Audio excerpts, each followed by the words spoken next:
इस हर्फ को कहते हैं वाव। क्या कहते हैं? वाव कहते हैं। इसकी आवाज़ आती है वो की।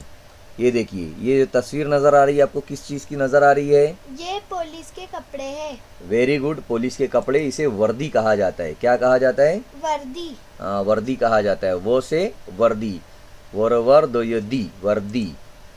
ये देखिए, किस चीज़ की तस्वीर है? ये वरक है। वेरी गुड, वरक नज़र आ रहे हैं, कॉपी नज़र आ रही है, कॉपी के वरक नज़र आ रहे हैं यहाँ पर। ये वरक है। ये वक्त है। वक्त है, वक्त दिखाई दे रहा है, ये घड़ी है ना?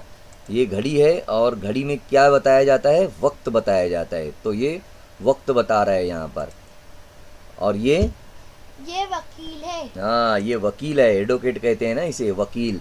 तो देखिए, वाव से यहाँ पर वर्दी, वरक, वक्त और वकील, ये अल्फाज यहाँ से वाव से बनते हैं। और वाव का जो तलफ़ुज़ है वो है वो।